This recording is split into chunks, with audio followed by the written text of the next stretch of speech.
Sa ngalan po ng ating Panginoong Kristo, isang mapagpalang gabi po sa inyong lahat na sumusubaybay sa programang Jesus is the Answer or sa wikang Tagalog, si Jesus ang kasagutan.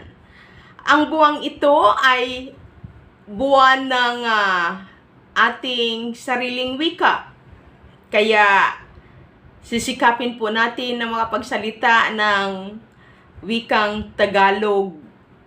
At sa biyaya ng Diyos ay medyo mahirap na talagang makabuo tayo ng Tagalog na salita dahil kaming mga Bisaya ay kung hindi namin maunawaan or ma-express ang salita sa aming nanay na dila ay mother tongue, ay sa wikang English namin ini-express.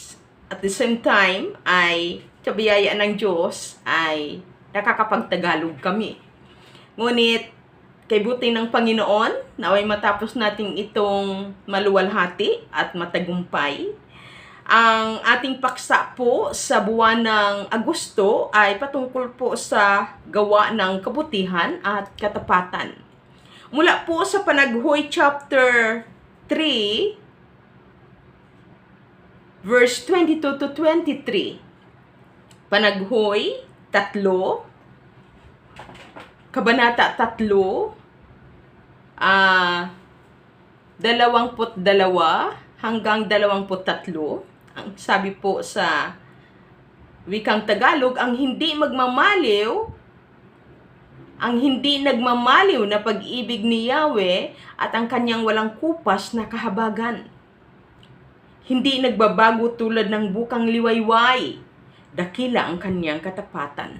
Purihin ang Diyos sa pagkabasa ng kanyang mga salita. Ama, salamat muli sa pribilehiyong pinagkaloob mo sa amin upang patuloy na mag-aral ng iyong salita. Pagpalain mo kami sa mga salitang aming mapag-aralan. In Jesus' name I pray. Amen and amen. Ang sabi sa versikulo 25, si Yahweh ay mabuti sa mga nagtitiwala sa Kanya. Ikaw ba ay isang mananampalataya at tunay na nagtitiwala sa ating Panginoong Diyos? So, yamang ang Diyos natin na ating pinagkakatiwalaan or sinasampalatayanan ay mabuti, dapat lang na tayo na kanyang mga anak or mga hinirang or tagasunod ay makitaan ng kanyang larawan bilang isang mabuting Diyos. At magsilbi tayo na daluyan ng kanyang kabutihan na may katapatan. Dahil ito ang tatak sa atin noon pa mang una. Dahil wag nating kaligtaan na niloob ng Diyos na tayo ay maisilang sa mundong ito dahil tayo mula sa Kanya at siyang ating Ama at siya yung kawangis natin, banal at matuwid. Ang isang napakagandang katangian ng ating Diyos Ama, siya ay mabuting Diyos. At ang mga gawa niyang kabutihan ay napaka-tapat sa atin na kanyang mga tinanggap bilang anak at kanyang mga hinirang. Kaya karapat-dapat lang na iukol din natin ang ating sarili sa paggawa ng mabuti sa ating kapwa na may katapatan. Dahil alam naman natin na kung anong ginagawa nating kabutihan na may katapatan sa ating kapwa, ay ginagawa rin natin iyon sa ating tunay na Diyos na mabuti, na tapat na gumagawa ng kabutihan sa atin.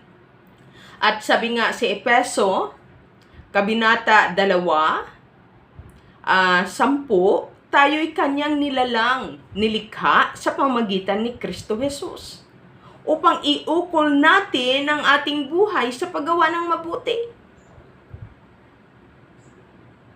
Tandaan natin tayo'y nilikha, nilalang sa pamamagitan ni Kristo Jesus upang iukol natin ang ating buhay sa paggawa ng mabuti na itinalaga na ng Diyos para sa atin noon pa mang una. Tayo talaga ay tagagawa ng kabutihan ng Diyos dahil tayo ang imahin, wangis ng ating Diyos na mabuti.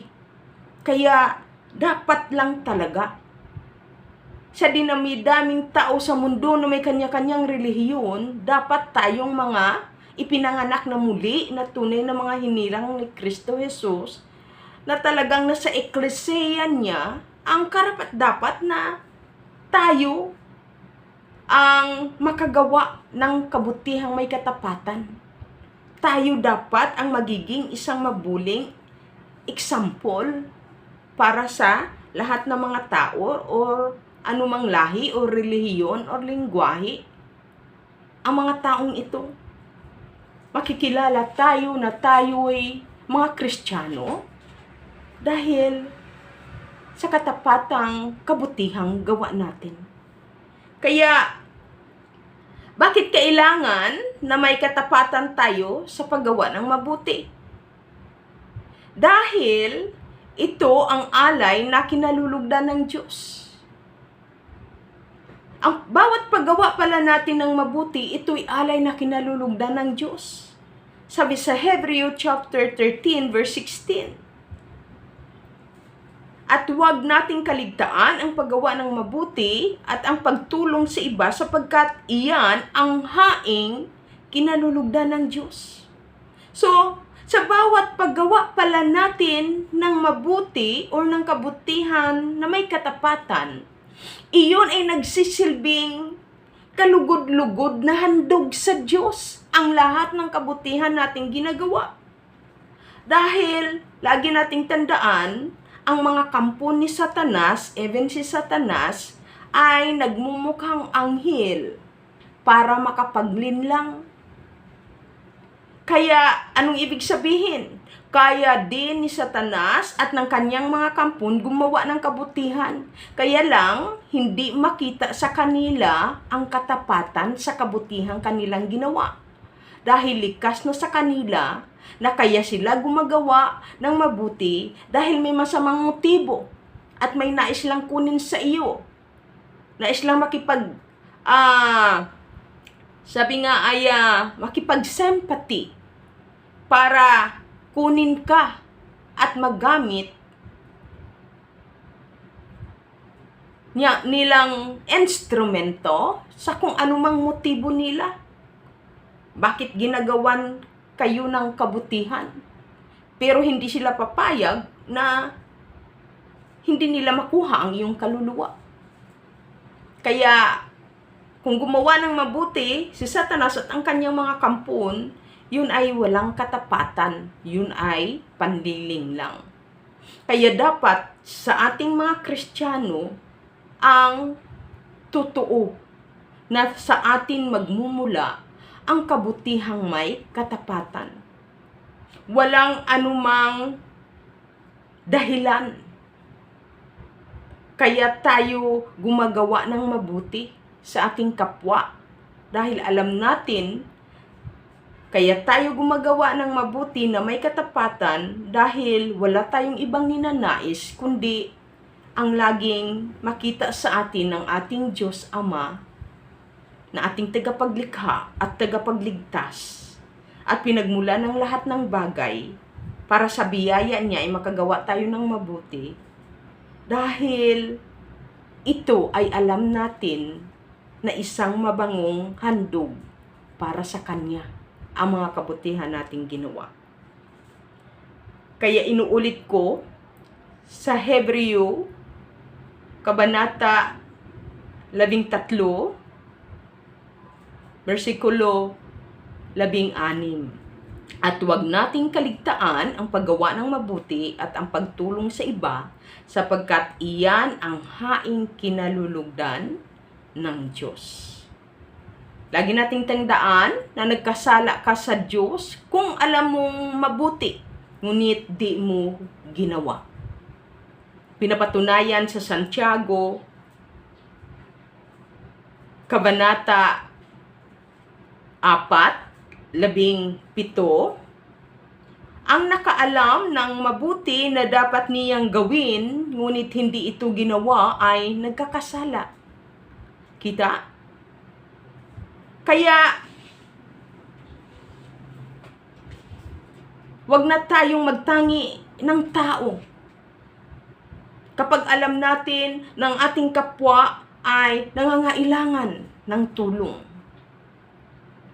Yung tunay na tulong na kabutihan mula sa iyo.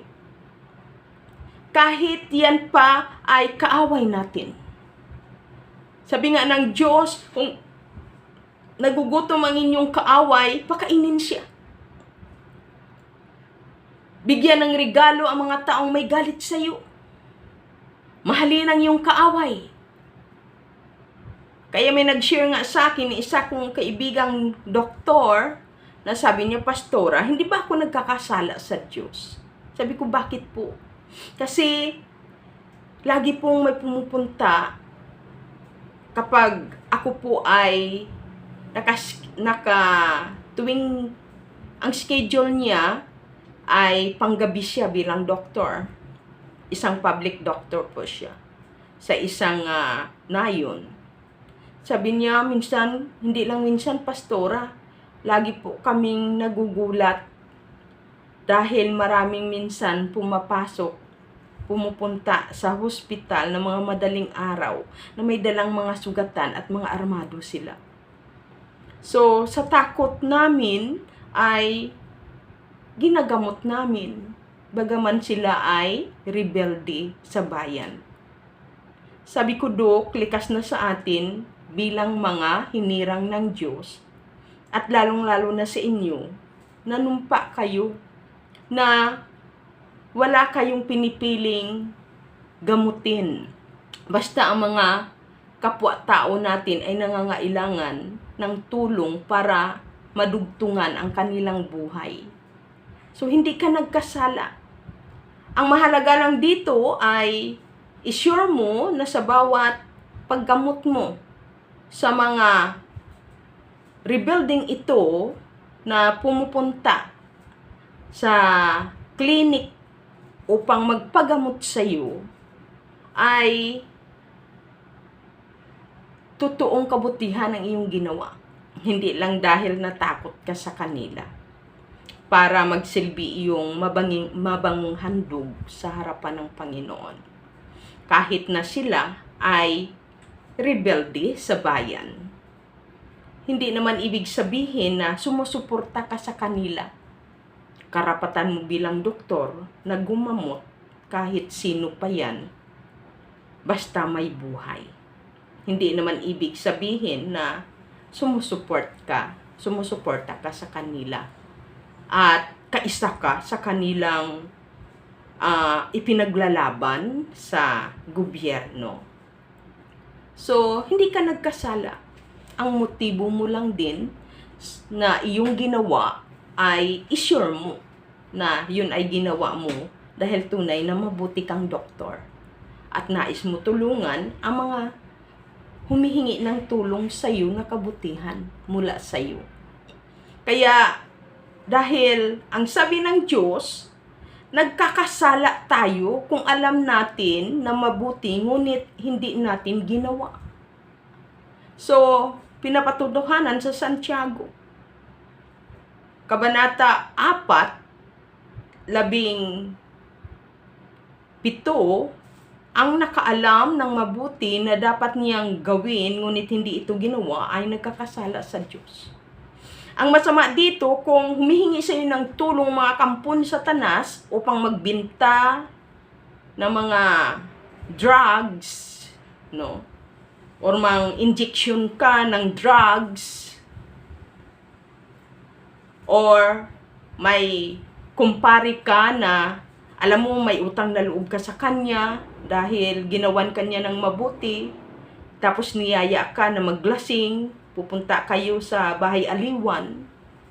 So, wag mo namang sabihin sa misis mo na nakakahiya naman kay pare na ginawan tayo ng mabuti, pinautang tayo. So, ayoko naman siyang mabigo para sa'yo yung pagsama mo sa kanya na mag-inom sa bar at pumunta sa bahay aliwan, hindi po yun kabutihan. Kahangalan po yun. Hindi yun mabanghain sa harapan ng Diyos para pagbigyan mo lang dahil may utang na loob ka kay pare mo. Hindi po yun ang ibig sabihin ng Diyos na kabutihan. No? Dahil mabuti ang kumpare mo, kaya pagbigyan mo siya.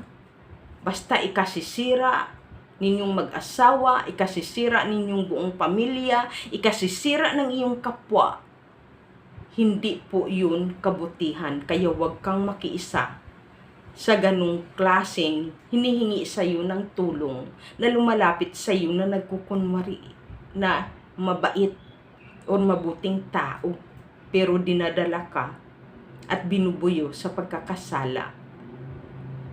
Dahil ang kabutihan ng Diyos ay tunay na mabuti at yun ay likas na sa atin, kaya inuukol natin ang kabutihan. Habang tayo nabubuhay, gumagawa tayo ng kabutihan. Oo, kahit enemy natin, pero kung nangangailangan siya ng mabuting tulong mo, bigay mo ang tulong. Pero yung humihingi siya ng tulong para ibenta mo yung drugs niya, hindi po yun mabuti, no? So, may mga bagay na anong klaseng kabutihan?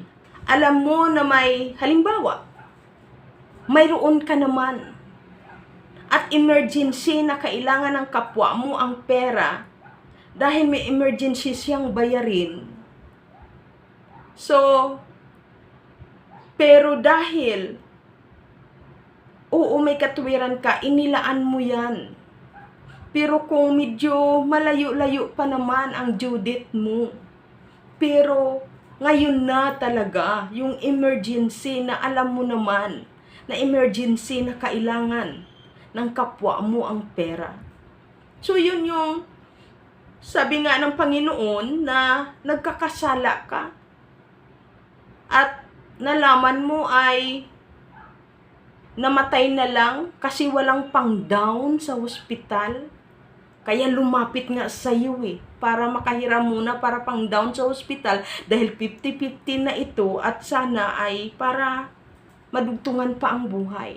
Kaya lang, hindi agad tinanggap, hindi nalapatan ng gamot kasi hindi tinanggap dahil walang down payment. So yun yung nagkasala ka na sana opportunity mo na yun na makagawa ka na ng mabuti, pinahiram mo. At yung hospital na iyon, sabi nga, opportunity na rin sana yun ng hospital.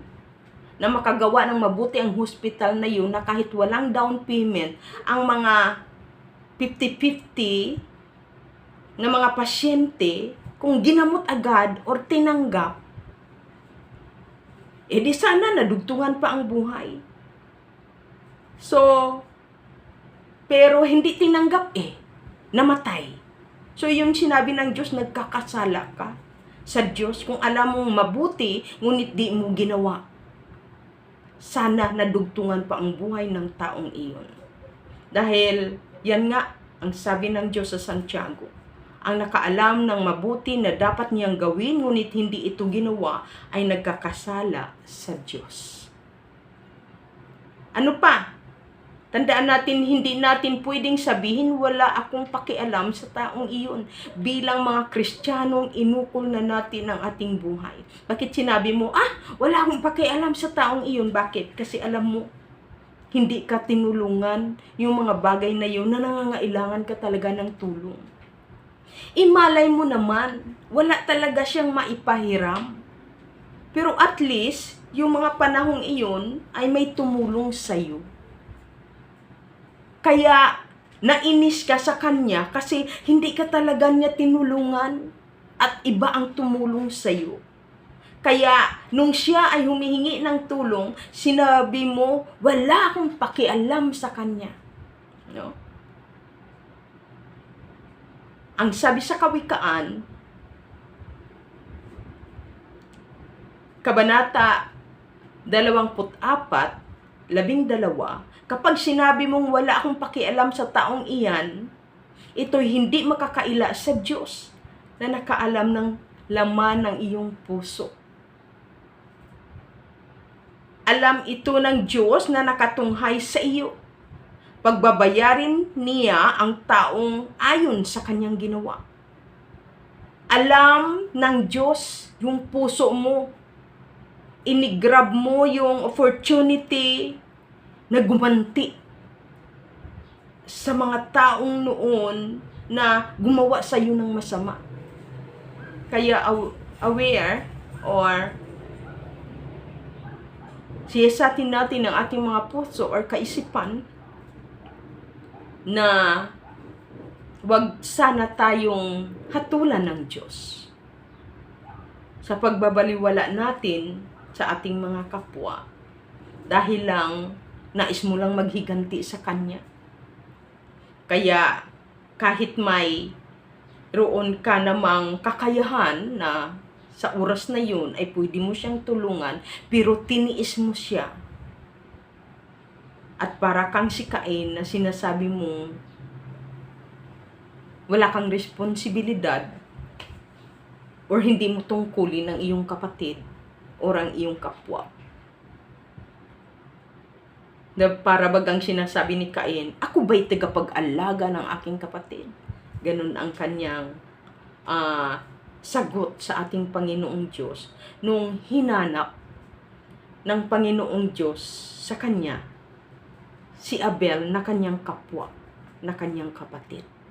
So ganun din hanapin ng Diyos sa atin, ang ating kapwa, na lumalapit sa atin pagkatapos ang sinabi natin ay katulad ng lingwahe ni Cain, ako ba'y kanyang tagapag-alaga? No? Kaya yung sasabihin mong, wala akong pakialam sa taong iyan. Bakit? Noong ako bang panahong iyon, tinulungan ba niya ako? So, anong sabi ng Diyos? Ito'y hindi makakaila sa Diyos na nakaalam ng laman ng iyong puso. Inigrab mo ng opportunity upang makaganti. Kaya tandaan po natin, ang sabi ng Panginoon, kaya ang mabuti gawin ay samantalahin natin ang paggawa ng mabuti. So, ito yung panahon na kahit ang taong iyon na hindi tumulong sa iyo noon at lumapit sa iyo ngayon. So, wag mo nang sayangin ang pagkakataon. Na bagaman hindi kanya tinulungan noon, pero may kakayanan ka ngayon na tulungan siya. Gawin mo. Dahil, ang sabi ng Diyos, samantalahin natin sa bawat pagkakataon na makagawa ng mabuti na may katapatan. Dahil, ito ng ating likas bilang mga Kristiyano. Inukol na natin ang ating buhay bilang isang mabangong handog sa harapan ng Diyos. At ang mabangong handog na yun ay ang kabutihan nating ginawa sa ating kapwa. Kahit na ang ating kapwang iyon noon ay hindi ka man lang tinulungan, na piling mo hindi talaga wala siyang habag sa iyo. Ngunit nung siya'y nangangailangan, naisip niya pa rin na sa iyo ay lumapit. So, ito ang nais ng Diyos, samantalahin. Na balikan siya ng kabutihan kahit masama ang ginawa niya sa iyo noon. Hindi yung samantalahin mong maghiganti. Dahil sinasabi sa Galatia, Kabanata 6, 9 hanggang 10, kaya't huwag tayong magsawa sa paggawa ng mabuti. So huwag tayong magsawa sa paggawa ng mabuti dahil ito talaga yung ating likas. Pagdating ng takdang panahon, tayo'y mag-aani kung hindi tayo magsasawa. Na anong ibig sabihin ng Diyos sa atin? Hindi sa lahat ng oras na sa mabuti tayong kalagayan. Hindi tayo pwedeng mabuhay sa mundong ito na wala tayong kapwa. Kailangan natin ang ating kapwa. Dahil siya ang instrumento na gagamitin ng Diyos upang tayo'y tulungan. Kaya hindi dapat manaig sa atin ang paghihiganti. Bagkus, sabi nga, bigyan natin ng pagkakataon na ipadama natin sa Kanya na tayo'y tunay na likas na mabuti at ang kabutihang ating ginawa tunay na may katapatan dahil kahit hindi siya mabuti sa iyo, ngunit nang lumapit siya sa iyo, tinulungan mo siya.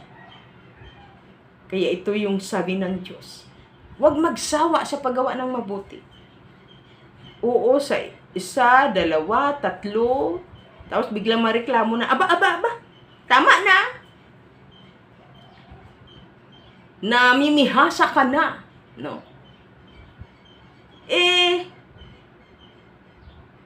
Sabi nga, bakit sa'yo yun pabalik-balik at humihingi ng tulong? Kasi wala siyang ibang malalapitan. At nakita niya, ikaw lang ang tumutulong sa kanya, ang nakakaunawa sa kanya. Tinano na. Kapag isara mo pa rin ang pintuan mo rin sa kanya, hindi lalong kawawa ng taong ito.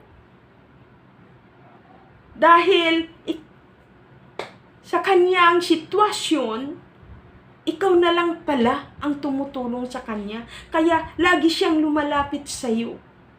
So hanggat hindi ka naman natutuyuan, ay huwag kang magsawa sa paggawa ng mabuti. Dahil lagi nga natin tandaan, may panahon din na ang kabutihan na iyong ginawang may katapatay ay hindi hahayaan ng Diyos na hindi rin makaganti ng kabutihan ang taong ito. Napakaraming bagay na mga patutuo na sa paningin ng mga mabubuting tao, yung kanyang maliit na tulong sa mga taong iyon na kahit hindi man niya kilala, or kahit kilala pa niya, pero tumutulong siya dahil nahabag siya, naawa siya, mahal niya ang taong iyon, at dahil likas talaga siyang mabuti, kaya niya yung tinulungan, pero hindi siya nag-expect na bayaran siya. Lagi nating tandaan, ang pagtulong natin sa mga dukha o sa ating kapwa na walang kakayahang magbalik sa kabutihang ginawa mo sa iyo, ang Diyos siya ang magbabalik ng kabutihan sa iyo. At kapag dumating din ang panahon na ma-experience mo rin, maranasan mo rin, na wala ka ring mapupuntahan, at siya ang magiging instrumento ng Diyos. Sabi nga, at kung siya ay nasa maayos din kalagayan, or hindi pa maayos ng kalagayan, pero sa paglapit mo sa Kanya, hindi niya hahayaan na pababayaan kanya dahil nadama niya sa iyo ang iyong pagtulong sa kanya. Dahil para sa kanya, mahal mo siya. Sa isang tao na kahit dahil sa iyo, likas mo na yun na talagang gumagawa ka ng mabuti kahit hindi mo siya kilala. Pero alam mo, sa isang tao na talagang nangangailangan at tinulungan mo siya kahit sa maliit na bagay, dama niya, mahal siya ng Diyos at mahal mo siya. At kahit kaliit-liit ang kusing o maliit na bagay, ngunit needed o kailangan ng taong iyon, hindi iyon mawawala sa kanyang puso't kaisipan. Kung paano ang kabutihan mong iyong may katapatan at may pag-ibig, ginawa mo iyon, kahit nalimutan mo na yun, yung ginawa mong kabutihan sa Kanya, pero sa isang taong tunay na sa Diyos lamang humihingi ng tulong at nagiging instrumento ka ng Diyos, nakatatak sa puso niya at isip niya yung ginawa mo at ang iyong mukha. Nadama niya sa iyong pag-ibig at malasakit ng Diyos. At lalo na ikaw, nakikita niya na ikaw ay mabuting tao na tunay na Kristiyano. Sa panahon na hindi mo inaasahan, makikita mo, mag-aani ka sa iyong mabuting gawa sa Kanya. Kaya sabi ng Diyos, kaya't huwag tayong magsawa sa paggawa ng mabuti. Pagdating ng takdang panahon, tayo'y mag-aani kung hindi tayo magsasawa. Samantalahin natin ang lahat ng pagkakataon sa paggawa ng mabuti sa ating kapwa, lalo na sa mga kapatid sa pananampalataya. Dahil ang paggawa ng mabuti ay may katapatan ay likas nating yaman. So hindi lamang ito banal na haing handog o kalugod-lugod sa Diyos, kundi likas pa nating kayamanan pala ito.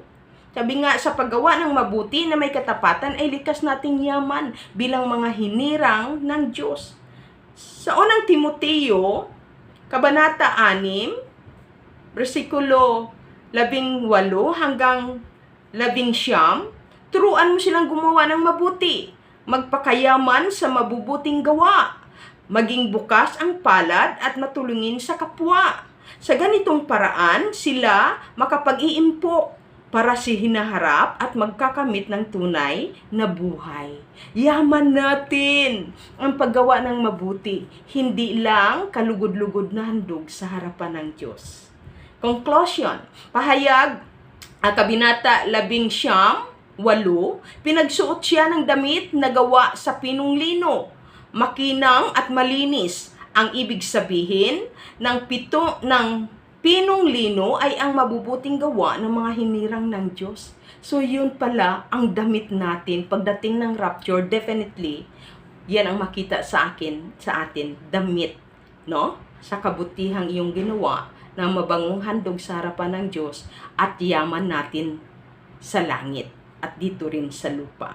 To God be all the glory. Ama, pagpalain mo kaming lahat at patuloy i-anoint at kalugdan mo nawa kami na patuloy na magampanan namin ang aming karapatan, ang aming pagkatao na tunay nga na iukol namin ang aming buhay sa paggawa ng mabuti. Pagpalain mo kaming lahat at ikaw ang Diyos ang bahala magbalik sa mga kabutihang aming ginagawa. Salamat sa iyong salita. In Jesus' name I pray.